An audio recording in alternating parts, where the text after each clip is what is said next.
Hey everyone, I'm Joshua Orro, the Mustang Prince, and welcome to Mustang Prince Oral Reports. You know, with spring beginning today, I think I'm in the mood to blog 2 nature-themed films this week.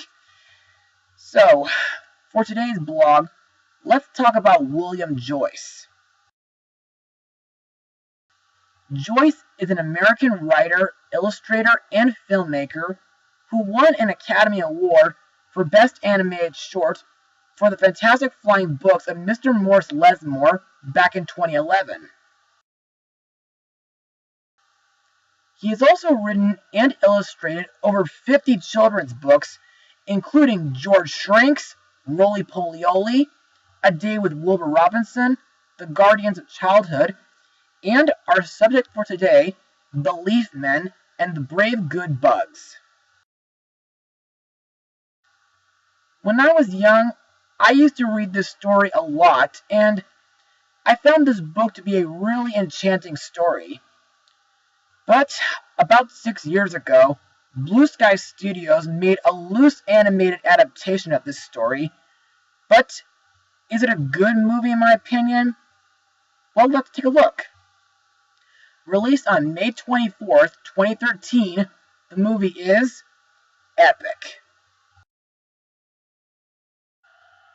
Now let's get started. Mary Catherine is a headstrong, spirited teenage girl who has a strained relationship with her father. She loses patience with her dad's tales of unseen people who live in the woods. But when she is magically transported to that mystic realm, she gains a new perspective. MK joins a race of beings known as the Leaf Men in their battle to protect their queen from the evil Boggans. So, what did I personally think of the movie? It was really good. Not great, but yeah, really good. But to understand why I enjoy the film, let's move on to Mustang notes. The movie was animated by Blue Sky Studios, best known for those irritating Ice Age films. But I'd like to think of them more as the studio that gave us Robots, Horton Hears a Who, the Rio films, Ferdinand, and the Peanuts movie. In 2006, it was reported that Chris Wedge would be hired as the film's director, with William Joyce, who had already collaborated with Wedge as a designer and producer on Robots, as producer on the movie. At one point, Wedge got permission to find a new home for the film and turned to Pixar, led by John Lasseter, a close friend that Wedge knew from working on Tron. When Pixar tried to close the rights for the film and started development, Fox changed their mind and the film returned to Fox. The film was officially greenlit in 2009 under the title Leaf Men. In May 2012, Fox announced the final title for the film, which is now Epic, along with its first cast details and its plot. According to Wedge, he was not very satisfied with the renaming, which was decided by the marketing department.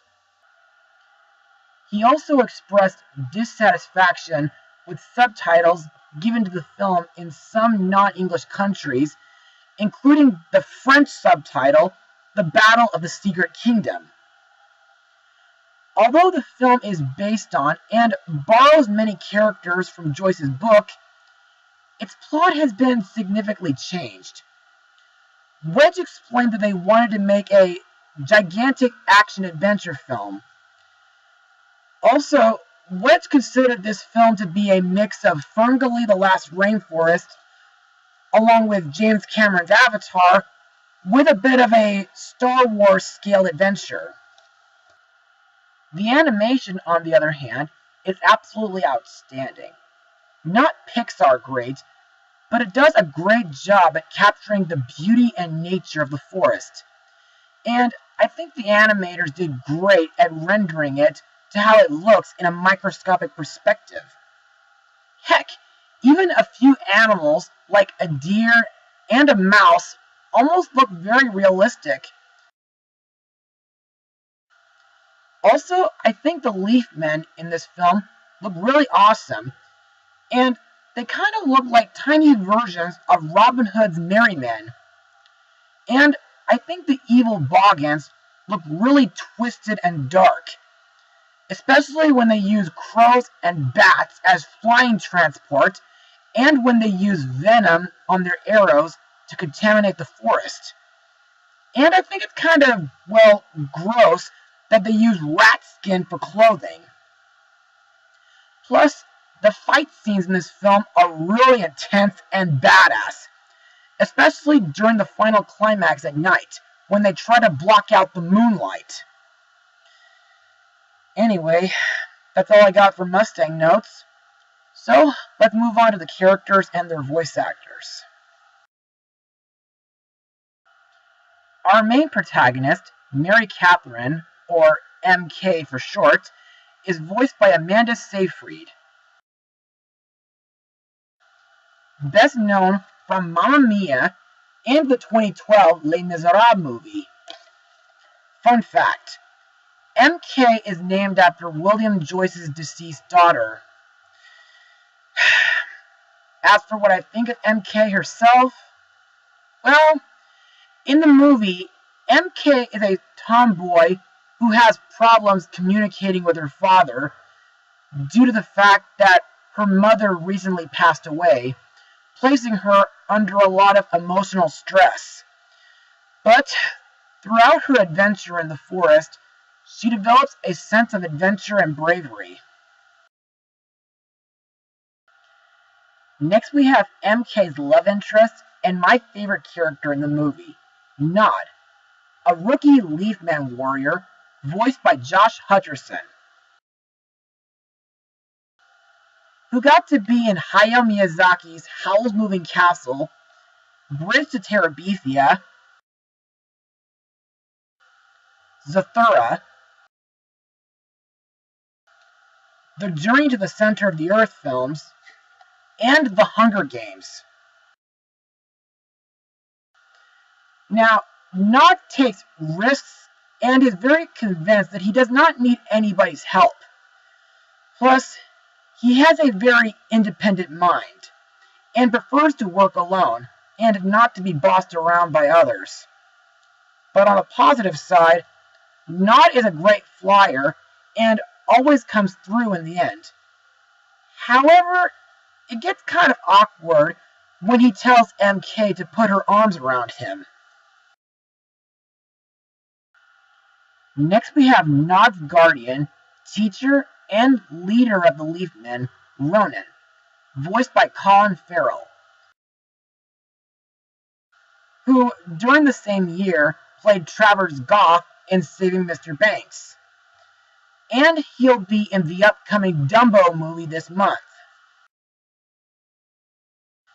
Ronan is a fierce, disciplined warrior who has difficulty showing his emotions. However, he does show a bit of humor when he mocks MK's dad and taunts the Boggans. Plus, Ronan is incredibly brave and very self-sacrificing. Next we come to the villain of the film, Mandrake, the leader of the Boggans, voiced by Christoph Waltz, whom I've talked about in my blog of Alita Battle Angel. To me, Mandrake is a cunning and fearsome character.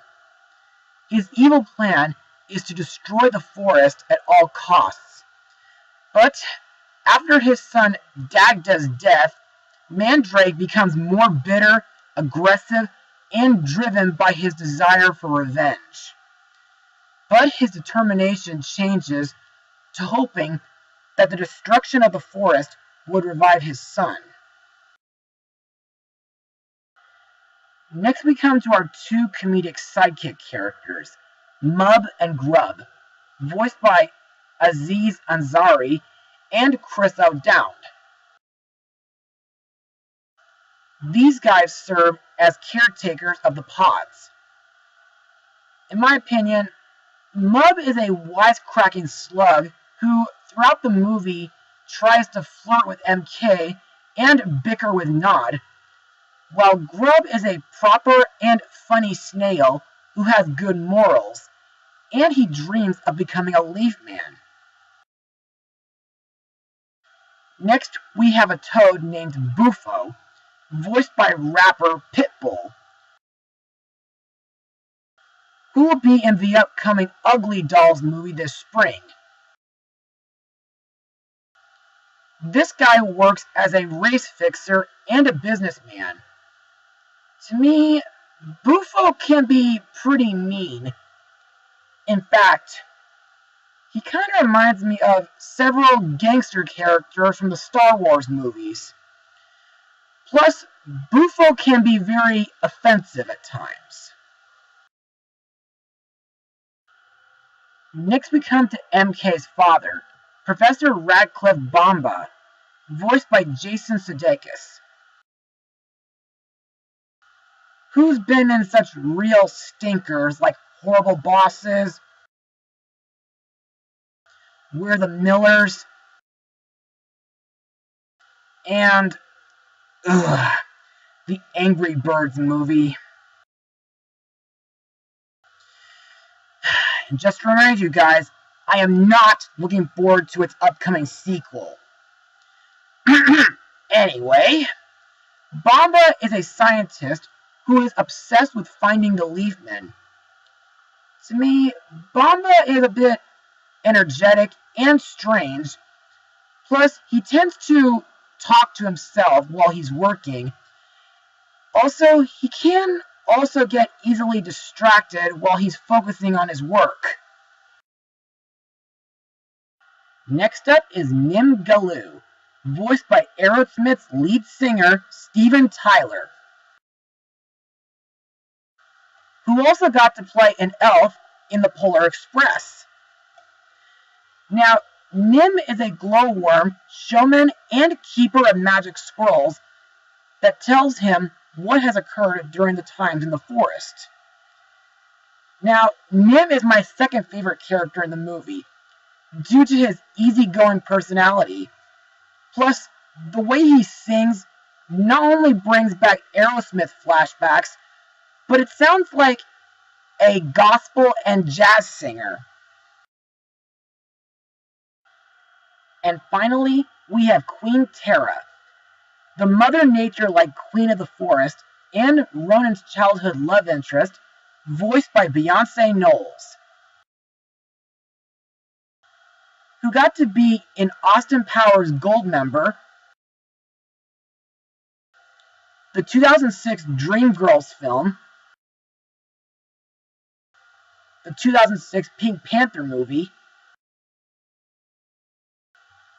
and she'll be voicing Nala in the upcoming Lion King remake this summer. Now, like every great ruler, Terra is determined to serve her people well and will do anything to protect the forest and its inhabitants, even if it means risking her life. Terra is also very graceful, even in the midst of battle. As queen, she has the power to control parts of trees, such as roots and branches, with her actions and her mind. When she walks on water, it is shown that leaves and a small lily pad have a tendency to move forward towards her feet. Terra also has a great fondness for Ronan, and she's very loving and caring when it comes to people in need. And now, let's move on to my final words. Overall, while Epic doesn't completely feel the same as its book counterpart, it was still an entertaining and interesting movie. Plus, it does feel very underrated these days. The animation is beautiful, the fight scenes between the Leafmen and the Boggans were incredible, the story was very enchanting, several characters were likable, like MK and Nod, including others like Ronan and Nimgaloo. Plus, Mub and Grub were hilarious sidekick characters, and Mandrake was a very threatening villain. I just hope Blue Sky will make a sequel to this movie someday. But until then, I highly recommend you viewers to check this movie out. I give this film a 76% out of 100. Well, that's all for now. Be sure to join me again next time, because I think it's time to go back to Pokemon. Mustang Power.